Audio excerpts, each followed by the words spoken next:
এই ইটা গাড়ী লাগিছিলে এক পিছত কেই টকা?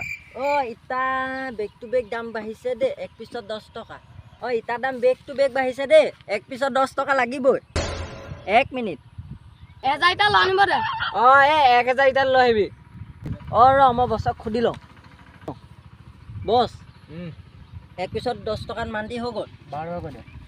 হেল্ল', এক পিছত 12 টকা লাগিব, মালিকে কৈছে। এক পিছত 10 টকা আছিলে দেখোন, কেনেকৈ 12 টকা হ'ল? শুনো নাই বেগ টু বেগ ইটাৰ দাম যেতিয়া বেগ টু বেগ দামো বাঢ়িব, সেইটো কাৰণে দাম বাঢ়িছে। হ'ব দে, এগাই পঠিয়াই দে। 1 মিনিট বছক সুধি লওঁ। বছ তাহাঁতি 12 টকাত মান্তি হৈ গ'ল। এবাৰ 15 টকা কৰি দে। হেল্ল', 15 টকা লাগিব দেই। এতিয়া 12 টকা বুলি কৈছিলি, 15 টকা কেনেকৈ হ'ল? আমাৰ ইটা একদম বেগ টু বেগ দাম বাঢ়িছে, ছেকেণ্ডে বাঢ়িছে ল'ৰা। এতিয়া চৰকাৰী ঘৰ পাইছে নাই, সেইটো কাৰণে মানে ইটা দামটো বাঢ়ি গৈছে। দাদা আপুনি বেয়া নাপাব, আমাৰ এনেকুৱা ইটা মানে ইটা মেথাত মাৰিলে মেথা ফাটি যাব, কিন্তু ইটা নেফাটে। নাম্বাৰ 1 কোৱালিটি হয়, জেকে চাবোনৰ হয়, এইটো বনোৱা কোৱালিটি হয়। আপুনি লৈ চাওক নে, এবাৰ ট্ৰাইল কৰি চাওক, পিছৰবাৰ আমাৰ পৰা ইটা নল'ম বুলি কৈ দিব আছে আপুনি। হ'ব, এগাই পঠিয়াই দিয়ক। 1 মিনিট মোক বছক সুধি লওঁ। বছ 15 টকাত মান্তি হৈ গ'ল। এক পিছত 20 টকা কৰি দে।